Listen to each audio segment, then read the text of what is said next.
நண்பர்கள் அனைவருக்கும் வணக்கம். இன்றைக்கி நம்ம விக்ரமாதித்தன் வேதாளம் சீரீஸில் 4வது பாகம் தான் இன்றைக்கி பார்க்க போகிறோம். ஆக்சுவலாக 3வது பாகம் கேட்டிருந்தேன். ஆனால் 3வது பாகத்தில் கேட்ட அந்த கேள்விக்கு கரெக்டான ஆன்சர் யாருமே சொல்லலை. ஒரே ஒரு ஆள் சொல்லியிருந்தாங்க, பாரதி அப்படின்றவங்க சிஸ்டரு, அவங்க சொல்லியிருந்தாங்க. பட் இருந்தாலுமே பார்த்திங்கன்னா அவங்க ஆல்ரெடி ஸ்டோரிலாம் படிச்சுட்டாங்க. ஸோ அதனால் ஈஸியாக சொல்லிட்டாங்க. ஸோ ஸ்டோரி படிக்காத ஆளுக்கு தான் மெயினாக அந்த கொஸ்டின். ஏன்னா ஸ்டோரி படித்தாலும் ஆல்ரெடி ஆன்சர் தெரியும். அதனால் அவங்க ஈஸியாக சொல்லிட்டாங்க. ஸோ அவங்கள நம்ம கணக்கில் எடுத்துக்க வேணாம். ஸோ ஓகே, இதுக்கான ஆன்சர் என்ன அப்படின்னு பார்க்கலாம். ஸோ நம்ம கேட்ட கேள்வி என்னன்னா, அவ்வளோ பெரிய அந்த கூட்டத்தில் எப்படி ராணியை மட்டும் கரெக்டாக விக்ரமாதித்தன் செலக்ட் பண்ணாரு அப்படின்றதான் நான் கொஸ்டின் வச்சிருந்தேன். ஸோ அது விக்ரமாதித்தன் அதுக்கு என்ன மாதிரியான ஒரு விடை சொல்றாரு அப்படின்னு பார்த்தீங்கன்னா, ஏன்னா எப்படி இருந்தாலும் எல்லாருமே ராணி மாதிரி ராணியோட அந்த ஷேப்ல தான் இருக்காங்க, உடல் அமைப்புல தான் இருக்காங்க. எல்லாருமே அதே மாதிரி அந்த ஒயிட்ல தான் இருக்காங்க. ஸோ இதுல உடல் அமைப்புகளை வச்சு நம்ம கண்டிப்பா இது யாரு ராணி அப்படின்ற மாதிரி கண்டுபிடிக்க முடியாது அப்படின்ற விஷயத்த முன்னாடியே விக்ரமாதித்தன் புரிஞ்சுக்கிட்டாரு. ஸோ அதுக்கடுத்து அவர் யோசிச்ச விஷயம் என்னன்னா, ஆனா அவங்களுடைய அந்த ஆக்டிவிட்டியை வச்சு கண்டிப்பா இதுதான் இளவரசி, இதுதான் மத்தாளு அப்படின்ற விஷயத்த ஈஸியா கண்டுபிடிச்சிடலாம் அப்படின்னு நினைச்சு அவர் அவங்களுடைய ஆக்டிவிட்டியை தான் பாக்குறாரு. ஃபைனலா நான் சொல்லும் போதே சொல்லியிருப்பேன், அந்த விளக்கு அணைஞ்சிரும். விளக்கு அணைஞ்சு முடிச்சோடனே கையால் அந்த திரியை இப்படி கசக்கி அடுத்ததை பொறுத்த போவாங்க. அப்பதான் இவர் கண்டுபிடிச்சாரு அப்படின்னு. ஸோ அந்த கையால அந்த திரியை கசக்கும் போது ஜென்ரலா பெண்கள் என்ன பண்ணுவாங்களோ அந்த விஷயத்த நோட் பண்ணியிருக்காரு. என்னன்னா, கண்டிப்பா அந்த எண்ணெயை அந்த திரியில் எண்ணெய் இருக்கும். ஸோ அந்த கையில அந்த பெண்கள் திருகும் போது கண்டிப்பா கையில் விட்டுருக்க எண்ணெயை ஒண்ணு தலையில தேய்ச்சிருப்பாங்க, இல்லைன்னா அவங்களுடைய அந்த சேலையில தொடச்சிருப்பாங்க. இது நார்மலாவே எல்லா வீட்லயுமே இதுதான் நடக்கும். நீங்க வேணா யோசிச்சு பாருங்க. ஒண்ணு தடையில துவைச்சிருப்போம், இல்லைன்னா சேலையில தொடச்சிருப்போம், இல்லை பக்கத்துல இருந்து ஏதாவது துணியில் தொடச்சி எதாவது தொடச்சிருப்போம். ஸோ மற்ற பெண்கள் எல்லாருமே பாத்தீங்கன்னா அந்த திரியில பட்ட எண்ணெயை உடனே தலையில தொடச்சிட்டாங்க, இல்லை சில பேர் சேலையில தொடச்சிட்டாங்க. ஆனா அந்த இளவரசி மட்டும் பாத்தீங்கன்னா தொடச்சிட்டு அந்த எண்ணெய் என்ன பண்ணணும் தெரியாம ஒரு செகண்ட் அந்த இடத்துல ஸ்டன் ஆயிட்டாங்க. அதை வச்சுதான் விக்ரமாதித்தன் கரெக்டா பிடிச்சிருக்காங்க. ஏன்னா அவங்களுடைய பழக்க வழக்கங்கள் வேறு, இளவரசியோட பழக்க வழக்கங்கள் வேறு. இளவரசி இதுக்கு முன்னாடி விளக்கெல்லாம் பொருத்தி அந்த எண்ணெயெல்லாம் கையில பட்டு தலையில தேய்ச்சிருப்பாங்களா அப்படின்னா அந்த மாதிரி எல்லாம் அவங்களுக்கு இருந்திருக்காது. கையில எண்ணெய் பட்டாலே அந்த துணி அந்த துடைக்கிறதுக்கு துணியை கொண்டு வரது கூட ஒரு ஆள் தனியா இருப்பாங்க. ஸோ அந்த அளவுக்கு தான் அந்த இளவரசி இருந்திருப்பாங்க. ஸோ அந்த ஒரு சிம்பிளான விஷயத்தை வச்சு ஈஸியா கண்டுபிடிச்சாரு. கண்டிப்பா அந்த தொடச்சோடனே ஒன்று தலையில தேய்ச்சிருக்கணும், இல்லையா அந்த உடம்புல தேய்ச்சிருக்கணும். அந்த விஷயங்கள்ல அந்த இளவரசி அந்த இடத்துல பண்ணல. ஸோ தொடச்சு முடிச்சோடனே யாரோ துணி கொண்டு வருவாங்க, அந்த மாதிரி ஒரு ஸ்டன் ஆகி நின்றுட்டாங்க. அந்த செகண்ட் தான் விக்ரமாதித்தன் கேட்ச் பண்ணிட்டாரு. இதுதான் இளவரசி. ஏன்னா அவங்க தலையிலையும் துடைக்கல, துணியிலையும் துடைக்கல, வெயிட் பண்றாங்க அப்படின்ற மாதிரியான அந்த சின்ன விஷயத்தை வச்சுதான் கண்டுபிடிச்சிருக்காங்க. ஸோ விக்ரமாதித்தன் எவ்வளவு பிரில்லியண்டா இருக்க பாருங்க, எந்த அளவுக்கு யோசிச்சு இந்த மாதிரி விஷயங்கள்லாம் கண்டுபிடிச்சிருக்காரு. ஓகே, அடுத்து இந்த வாரத்துக்கான வேதாளம் விக்ரமாதித்தன் கேட்ட கதை என்ன அப்படின்றத பார்ப்போம். ஆனா இந்த வாரத்தில் நான் சொல்ல போற கதை உண்மையிலேயே கொஞ்சம் இதுக்கு முன்னாடி கேட்ட 3 கதையை விட கொஞ்சம் கஷ்டமான கதை தான். ஏன்னா இதற்கான ஆன்சர் கொஞ்சம் கிரிட்டிக்கலான ஆன்சர். ஏன்னா இப்ப நான் கேட்கிற கேள்வியிலே உங்களுக்கு புரியும், என்னப்பா இந்த மாதிரி ஒரு கேள்வியை கேட்டுட்டியே, இதை நான் யாரை சொல்லுவேன் அப்படின்ற மாதிரியான ஒரு குழப்பம் உங்களுக்கு இருக்கும். ஸோ அந்த மாதிரியான ஒரு கேள்வி தான் இது. ஸோ ஓகே, இப்போ வேதாளம் வழக்கம் போல முருகு மரத்தில் இருக்கு. விக்ரமாதித்தன் போறாரு, அதை வெட்டி வீழ்த்தி தான் தோல்ல போட்டுக்கிறாரு. போட்டுட்டு நடந்து வந்துட்டே இருக்கும்போது வேதாளம் நான் உங்கள்கிட்ட கதை சொல்ல போறேன் அப்படின்னு ஆரம்பிக்கும் போதே விக்ரமாதித்தன் சொல்றாரு, சரி சரி சொல்லு, நீ என்னென்ன சொல்ல போறேன்னு தெரியும், கதை சொல்லுவேன், நான் சரியா சொல்லலை, இல்லை லேட் ஆகினாலோ, இல்லை தெரியலன்னு சொன்னாலோ, இல்லை பதில் தப்பா சொல்லிட்டாலும் என் தலை வெடிச்சிடும், அதான சொல்ல போற, அதெல்லாம் எனக்கே தெரியும், நீ கதையை சொல்லு அப்படின்ற மாதிரி விக்ரமாதித்தன் சொல்லிட்டாரு. ஏன்னா அவளுக்கு பழகிடுச்சு, 4-5 கதை கேட்டார்ல, அதனால சொல்லு அப்படின்னு. இப்போ விக்ரமாதித்தன் விக்ரமாதித்தன்ட்ட வேதாளம் இப்போ கதையை ஆரம்பிக்குது. ஸோ இதுல இருந்து இந்த கதை ஆரம்பிக்கும். கதை என்னன்றதை நல்லா தெளிவாக கேட்டுக்கோங்க. அவினாசி அப்படின்ற ஒரு ஊர்ல பாத்தீங்கன்னா அர்ஜுனசாமி அப்படின்ற ஒருத்தன் வாழ்ந்துட்டு இருக்கான். ரொம்பவுமே ஒரு ஏழ்மையான குடும்பத்தை சேர்ந்த பையன் தான் அவன்.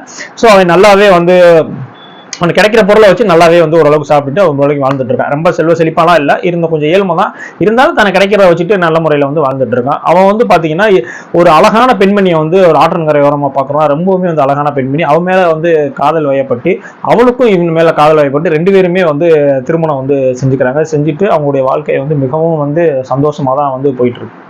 இதே மாதிரியான ஒரு நாள் பாத்தீங்கன்னா ரொம்பவுமே வெயில் காலம் அது. ஸோ அதனால வீட்டுக்குள்ள அவங்களால படுக்க முடியல, நைட்டு தூங்க முடியல. ரொம்பவுமே மாதிரி குளுக்கமா இருந்தோடனே சரி வா நம்ம போய் மொட்டை மாடியில படுக்கலாம் அப்படின்ற மாதிரி அந்த அர்ஜுனசாமி சொல்றான். சொன்னோடனே அவங்களுடைய ஒய்ஃபும் உடனே மொட்டை மாடிக்கு போயிடுச்சு. ஸோ மொட்டை மாடிக்கு போய் மொட்டை மாடியில அந்த அர்ஜுனசாமியும் அவனுடைய மனைவி 2 பேருமே மொட்டை மாடியில படுத்திருக்காங்க. ஸோ அந்த வழியா வானத்துல அந்த வழியா ஒரு அரக்கர், அது ஒரு புஷ்ப விமானம் மாதிரி அந்த விமானத்துல இருக்கான். ஸோ அந்த விமானத்துல இருக்கும்போது கீழே பார்க்கறான். பார்த்தோடனே பார்த்தீங்கன்னா இவ்வளவு அழகான ஒரு பெண், அது வந்து அப்படியே அந்த நில ஒளியில மொட்டை மாடியில அந்த பெண் வந்து இன்னுமே வந்து அழகா வந்து அவனுக்கு வந்து தெரியுது.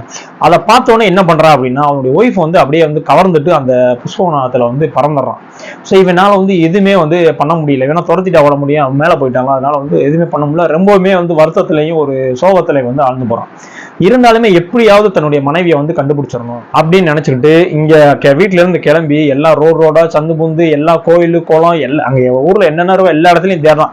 எங்கேயாவது வந்து அந்த புஷ்பமான நின்றுருக்காதா, அந்த அரக்கை நின்றுக்க மாட்டானா தன்னுடைய ஒய்ஃபை மீட் எடுக்கிறதுக்கு அப்படின்னு சொல்லிட்டு எல்லா இடத்துலயுமே வந்து தேடி தேடி போயிட்டே இருக்கான்.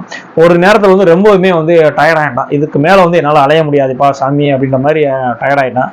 ஸோ அந்த நேரத்தில் வந்து பக்கத்தில் ஒரு வீடு இருக்குது. ஸோ அந்த வீட்டில் போய் கேட்குறான், அந்த மாதிரி ஏதாவது சாப்பிட்றதுக்கு ஏதாவது இருக்கா அப்படின்ற மாதிரி கேட்டோன்னே இவங்களும் பார்க்குறாங்க, மேலே எங்கேயும் பார்க்குறாங்க. ஏன்னா இந்த நேரத்தில் அடுத்த ராத்திரியில் வந்து சாப்பாடு கேட்டுன்னு இருக்கான் அப்படின்னு சொல்லிட்டு, சரி பரவாயில்ல சாப்பாடை கொடுப்போம் அப்படின்னு சொல்லிட்டு இருக்கிற சாப்பாடை வந்து எடுத்து இந்தாங்க சாமி நீ வச்சுக்கோங்க, நல்லபடியாக சாப்பிடுங்க அப்படின்ற மாதிரி சாப்பாடை எடுத்து அந்த அர்ஜுனசாமிகிட்ட வந்து கொடுத்துறாங்க. ஸோ அர்ஜுனசாமி கையில் வாங்கிட்டு என்ன பண்ணுறான் அப்படின்னா, குளிக்காமல் வந்து எப்பவுமே வந்து சாப்பிட மாட்டான். ஸோ வந்து ஒரு குளத்தங்கரையில் ஒரு மரம் இருக்குது, அந்த மரத்துக்கு கீழே வந்து சாப்பாடை வச்சுட்டு குளிச்சுட்டு வந்து சாப்பிடலாம் அப்படின்னு சொல்லிட்டு குளத்துல போய் குளிச்சுட்டு இருக்கான். அந்த குளிச்சுட்டே இருக்கான். இவன் வந்து பார்க்கல, இந்த சேர்ந்து குளிச்சுட்டு இருக்கான். அந்த மரத்துக்கு கீழே வச்சான்ல, அந்த மரத்து மேல பாத்தீங்கன்னா ஒரு கழுகு, கருடன்னா கழுகுன்னு சொல்லுவாங்க. அந்த கருடன் வந்து ஒரு பாம்பை வந்து பிடிச்சி அப்படியே வந்து தின்னுட்டு இருக்கு, அப்படியே கசக்குது, அதை போட்டு கடிக்குது அப்படியே. ஸோ அந்த பாம்பை வந்து அதை கடிக்கும் போது அந்த பாம்பு வாயில இருந்து வந்து ஒரு விஷம் வந்து அப்படியே வந்து அந்த சாப்பாட்டுல வந்து அப்படியே விழுந்துருச்சு.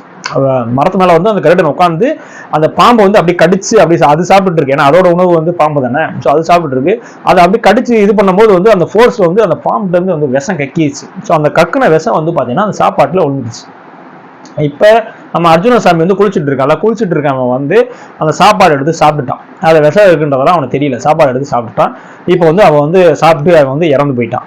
இது வரைக்கும் வேதாளம் வந்து கதை சொல்லி முடிச்சிருச்சு. இப்ப வேதாளம் விக்ரமாதித்தன்ட்ட என்ன கேள்வி கேட்குது அப்படின்னா, இப்போ ஒருத்தன் இறந்தான்ல, இப்போ அர்ஜுனசாமின்றவன் இப்போ விஷ சாப்பாடு சாப்பிட்டு இறந்தான்ல, அவன் சாப்பிட்டு இறந்ததுனால அவனுடைய அந்த பாவம் இருக்குல்ல, இப்போ அவன் இறந்து போயிட்டான். இந்த இறந்ததுக்கான பாவம் வந்து இப்போ வந்து யாரை சாரும்? அந்த ஒய்ஃபை கடத்திட்டு போனானே அந்த அரக்கனை சேருமா, இல்லை அவங்களுக்கு சாப்பாடு கொடுத்தாங்களே அந்த வீட்டுக்காரங்களை சாருமா, இல்லை அந்த கழுகு தானே வந்து அந்த பாம்பை வந்து பிடிச்சி நசுக்குச்சு, ஸோ அதனால வந்து அந்த கழுகை சாருமா, இல்லை அந்த நசுக்குனால அந்த பாம்பு வந்து விஷத்தை கக்குச்சுல அதனால வந்து இந்த பாம்பை சாருமா?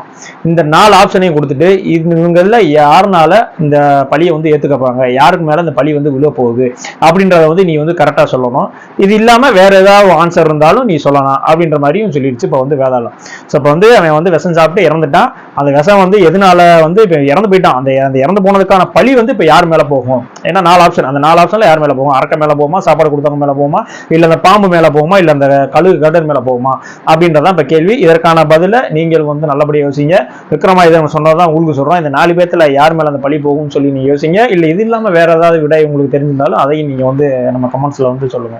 இதே போல யோசிச்சுக்கிட்டே இருங்க. இதற்கான விடையும் இதற்கு அடுத்த வேதாளம் மாவட்டம் என்ன கேள்வி கேட்க போது விக்ரமாதித்தன் அப்படின்றாங்க கேள்வியும் வந்து நம்மளுடைய அடுத்த எபிசோட்ல வந்து நம்ம சந்திக்கலாம். யோசிச்சுக்கிட்டே இருங்க. கரெக்டான பதில் உங்கள்கிட்ட இருந்து எதிர்பார்க்குறேன். நன்றி.